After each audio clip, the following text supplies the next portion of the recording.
नमस्कार।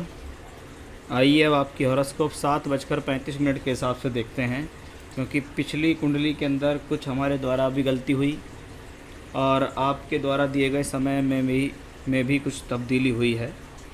और पहले समय डाउटफुल था 7:25 से 7:35 कौन सा था, फिर आपने 7:35 को करेक्ट करके हमको दिया है। तो 18 मार्च सन 2000 7:35 के हिसाब से कुंडली जो है वो आपके सामने है। ये कुंडली जो है मेष, लगन और सिंह राशि की कुंडली है। यानी लगन के जो स्वामी हैं वो मंगल हैं, राशि के जो स्वामी हैं वो सूर्यदेव हैं। लगन में बैठे हुए हैं मंगल, बृहस्पति और शनि। लग्नेश मंगल लगन में है। कहते हैं लग्नेश लगन में हो तो व्यक्ति खुद इतना कैपेबल होता है अपने जीवन में कि अपने बल पर कुछ कर लेगा, अपने बल पर कुछ जीवन में प्राप्त करेगा। उस व्यक्ति को जीवन में कुछ बनना है, उस व्यक्ति को जीवन में अपने द्वारा कुछ करने में इच्छा है उसकी कि मैं भी जीवन में कुछ करूं। या ये दूसरे तरीके से कहें तो व्यक्ति के भीतर योग्यता है, परिस्थितियों से लड़ने की, संघर्ष करने की योग्यता देता है मंगल। मंगल लगन में जब मेष राशि में बैठा होता है तो व्यक्ति स्वभाव से जोशीला होता है, उसके भीतर साहस की कमी नहीं होती, लेकिन थोड़ा सा जल्दबाज और थोड़ा सा क्रोधी किस्म का भी ऐसे लोगों को देखा जाता है। जब मंगल लगन में हो तो कहा जाता है कि आप जब भी जीवन में बड़े निर्णय लें वो अपने से बड़े लोगों से सलाह करके अवश्य लें, क्योंकि आप लोग जल्दबाजी में आकर गलत निर्णय ले लेंगे। लग्नेश लगन में हो मंगल तो रोचक नामक महापुरुष योग बनता है, जिसके कारण व्यक्ति को भूमि, जमीन, जायदाद, प्रॉपर्टी, सुख साधन मिलते हैं। अपने बल पर भी अर्जित करता है, परिवार से भी मिलते हैं। साथ में बृहस्पति हैं, भाग्य स्थान का मालिक है बृहस्पति, वो भी लगन में है। वो मंगल के साथ बैठकर एक अच्छे राजयोग का निर्माण कर रहा है। भाग्य का मालिक लगन में, व्यक्ति भाग्यशाली है, व्यक्ति को पिता पक्ष का सहयोग मिलेगा, व्यक्ति को पैतृक संपत्ति प्राप्ति होगी। बृहस्पति की यह स्थिति व्यक्ति को ज्ञानी बनाती है, विवेकशील बनाती है। ऐसे व्यक्ति अपने ऊपर संयम रखकर काम कर सकते हैं। बृहस्पति उनको समझदार बनाता है, विवेकी बनाता है, अनुशासनबद्ध बनाता है। शनि भी लगन में ही हैं, नीच के हैं, लेकिन वो मंगल की राशि में बैठे हैं, इसलिए शनि का नीच भंग राजयोग हो रहा। शनि दशमेश एकादशेश होके यानी लगन में मंगल, बृहस्पति और शनि का एक बहुत बड़ा राजयोग बना। इस राजयोग के कारण व्यक्ति अपने कर्म क्षेत्र में प्रसिद्धि प्राप्त करता है। शनि दशमेश होके है यहाँ तो व्यक्ति वर्कोहोलिक है, व्यक्ति कर्म करने में बिलीव रखता है, व्यक्ति जीवन में कर्म करना चाहता है, व्यक्ति अपने जीवन में आगे बढ़ता है, अपने खुद के बल पर बढ़ता है। शनि लाभेश भी है, इसलिए लाभ के अवसर यानी मंगल, बृहस्पति और शनि वो ग्रह हुए कि जीवन में जब भी इनसे संबंधित दशा अंतर्दशा आएगी अवश्य ही जातक अपने जीवन में कुछ करेगा। शुक्र बुध का इंटेलिजेंसी योग बनता है एकादश भाव में। लाभ भाव में दो ग्रह, यानी जब भी इनकी दशा आएंगी तो लाभ मिलेगा। लाभ मतलब प्रमोशन मिल गया, नौकरी मिल गई, पैसे मिल गए, तरक्की हो गई, ऐसा लाभ। शुक्र यहाँ धन योग में है। दूसरे का मालिक जब यहाँ हो तो ये पारिवारिक सपोर्ट के लिए अच्छा है। अपने बोलचाल के माध्यम से पैसा कमाने का भी एक योग है कि व्यक्ति अपनी अच्छी भाषा शैली का प्रयोग करके किसी भी व्यक्ति विशेष को आकर्षित कर सकता है। ये कॉम्बिनेशन शुक्र बुध का इंटेलिजेंसी के लिए भी अच्छा है, बुद्धि पकड़ के लिए भी अच्छा माना जाता है। जब ये बुध तृतीय और छठे के मालिक के साथ होता है तो ये कॉम्बिनेशन थोड़ा सा मैरिड लाइफ के हिसाब से अच्छा नहीं होता,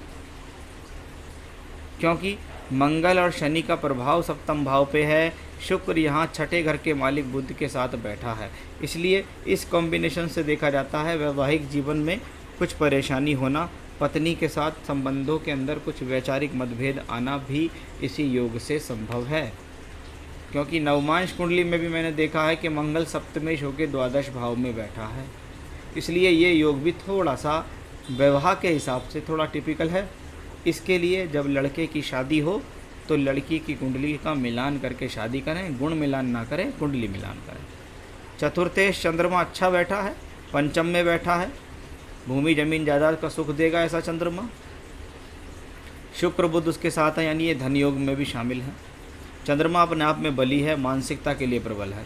पंचम का मालिक जब द्वादश में बैठा हो तो कहते हैं व्यक्ति कहीं ना कहीं अपने जीवन में अपनी पढ़ाई को लेकर दूर स्थानों से जुड़ता है। पढ़ाई को लेकर दूर स्थान पे जाना, पढ़ाई के लिए यात्रा करना, ऐसा इस कॉम्बिनेशन से देखा जाता है। जब पंचमेश द्वादश में हो तो कभी कभी आपकी शिक्षा का जो रिज़ल्ट है वो आपको देरी से मिलता है। आप जो भी पढ़ाई कर रहे होते हैं उसका रिज़ल्ट आपको कुछ देरी से मिलता है, ऐसा कहते हैं। लेकिन ये शिक्षा के लिए अच्छा योग है, इसको मैं खराब योग नहीं कहता। आपकी कुंडली के अंदर केतु दशम भाव में शनि की राशि में है, शनि अच्छे हैं, और राहु चंद्रमा की राशि में यहाँ, यानी राहु केतु कोई ऐसे खराब प्लेनेट नहीं है। लेकिन राहु और केतु एक असुर हैं, राहु और केतु स्वभाव से अशुभ है, इसलिए थोड़ी बहुत प्रॉब्लम्स तो देते हैं। नवमांश कुंडली में ग्रह बहुत बली हो गए आपके, जैसे मंगल स्वराशि के हुए, शनि उच्च के हो गए, शुक्र शनि का राशि परिवर्तन हो गया, बृहस्पति उच्च का, सूर्य स्वग्रही, बुध अपनी राशि को देखता। शास्त्र कहता है जब लगन की बजाय नवमांश कुंडली में ग्रहों का बल ज़्यादा हो तो ऐसा व्यक्ति जीवन में बहुत बहुत आगे निकल जाता है। इसको कहते हैं किसी भी परिस्थिति में पैदा हुआ हो लेकिन वह राइज बहुत अच्छा करता है अपने जीवन में। उस लिहाज हिसाब से ये हॉरोस्कोप अच्छी है, स्ट्रॉन्ग है, तरक्की करने वाली है। वर्तमान में सूर्य की दशा अभी फरवरी 24 तक चलेगी। बच्चे की वर्तमान की उम्र 22 साल है। पंचम भाव सूर्य मालिक है, पंचमे सूर्य की दशा चल रही है। पंचम भाव शिक्षा का भाव, यानी व्यक्ति शिक्षा कर रहा है। व्यक्ति शिक्षा करने के लिए ट्रैवलिंग्स कर रहा है, शिक्षा करने के लिए भागदौड़ कर रहा है, शिक्षा करने के लिए दूर स्थान से जुड़ रहा है। यहाँ भी सूर्य स्वराशि का होकर मजबूत है, यानी सूर्य की दशा में अवश्य ही शिक्षा होगी और अच्छी होगी।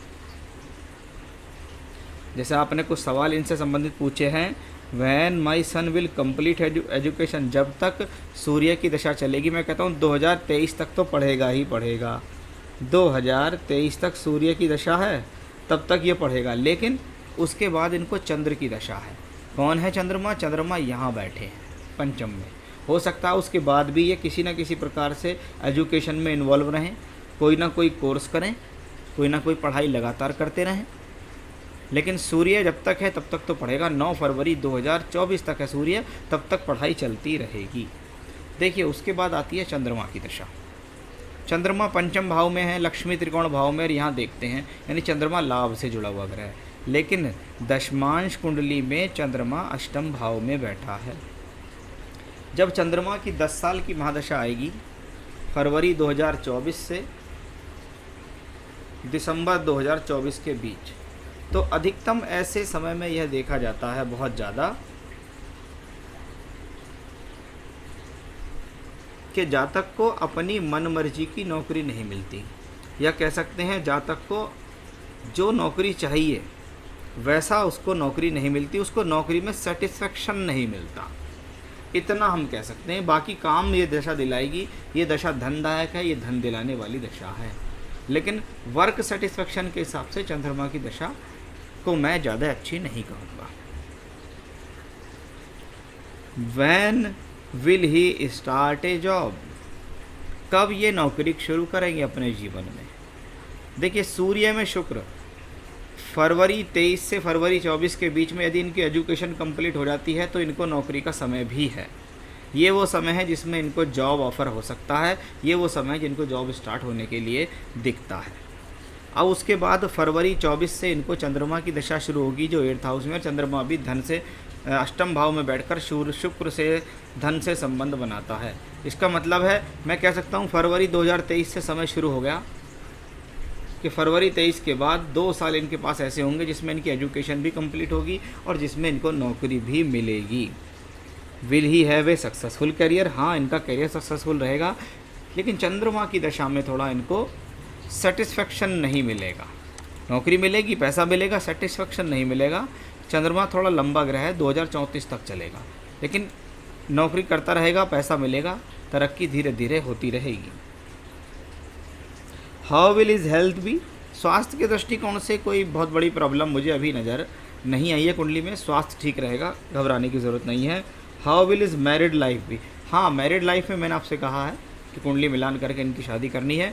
चंद्रमा की दशा आएगी, इनको चंद्रमा में मंगल राहु, चंद्रमा में मंगल में मंगल आ रही है फरवरी 24 दिसंबर 24 से जुलाई 25। शादी एक ऐसी चीज़ है जिससे संबंधित दशाएं आती रहती हैं। मुझे नहीं लगता कि इतनी जल्दी यहाँ शादी के योग बनेंगे, इसलिए मैं थोड़ा सा शादी को जो डिले कर रही है शादी, लगभग ऐसे समझिए आप चंद्रमा में बृहस्पति शादी नहीं कराएंगे, बृहस्पति के साथ शुक्र का संबंध है। हाँ, बृहस्पति से देखता हूँ 2027 से 2029 के बीच में इनको शादी का योग है। 2027 टू 2029 इनको शादी का योग दिखता है। How will be his relationship with the parents and the siblings. देखिए, इस हॉरोस्कोप में कोई ऐसा नेगेटिव कॉम्बिनेशन मुझे नज़र नहीं आया। थोड़ा सा सूर्य पीड़ित है। सूर्य कहाँ है? द्वादश में। द्वादशांश कुंडली जो पेरेंट्स के लिए देखी जाती है, यहाँ पे सूर्य 12th हाउस में। इसको कहते हैं थोड़ा पिता से साथ संबंध इतने बेहतर नहीं रहेंगे। बाकी सिबलिंग्स हैं, माता पिता हैं, मदर है, सबसे संबंध ठीक रहेंगे। थोड़ा सा पिता के साथ संबंधों में ज़्यादा बेहतरी नहीं दिखाई देती। अदरवाइज़ कुंडली अपने आप में बेहतर है। करियर अपने आप में ठीक चलेगा। नौकरी वाला चार्ट है, नौकरी करेंगे, जीवन में आगे बढ़ेंगे। बिजनेस की ये कुंडली नहीं है। वो सब मैंने आपके सवालों का जवाब स्टेप बाय स्टेप दे दिया है। आप भी आगे से ध्यान रखिएगा। 7:35 का ही इनका बर्थ है, उसी के हिसाब से इनका प्रेडिक्शन कभी भी आपको लेना होगा। उम्र 22 साल है, इसलिए मैं बृहस्पति के रत्न पहनाने की सलाह आपको दूंगा। इनको पुखराज रत्न पहनना है, पुखराज रत्न धारण करना है। लगभग 5.5 से 6.5 रत्ती के बीच का पुखराज रत्न इनको सीधे हाथ की इंडेक्स फिंगर में धारण करना होगा। उसको आप चाहें तो मुझे से प्राप्त कर सकते हैं, मैं आपके एड्रेस तक आपको भिजवा भी सकता हूँ। तो पुखराज रत्न इनके लिए बहुत सूटेबल रहेगा जीवन के सभी क्षेत्र में। साथ ही साथ इनको बोले रोज़ाना सूर्य देव को जल दें। अगर सूर्य देव को जल नहीं दे पाते हैं तो गायत्री मंत्र का जाप करें। ज़्यादा से ज़्यादा गायत्री मंत्र का जाप करें। ये अपने जीवन में रोज़ाना पूर्व दिशा की तरफ मुँह कर लें और ज़्यादा से ज़्यादा गायत्री मंत्र का जाप करें। वही इनके लिए सबसे ज़्यादा सूटेबल रहेगा। पूजा करने की और ख़ास ज़्यादा ज़रूरत नहीं है, फिर ये इतना ही करें और पुखराज अवश्य पहन लें, वो इनको बहुत अच्छा सपोर्ट करेगा। तो ये था इनकी हॉरोस्कोप का एनालिसिस, सवालों के जवाब और उपाय। नमस्कार।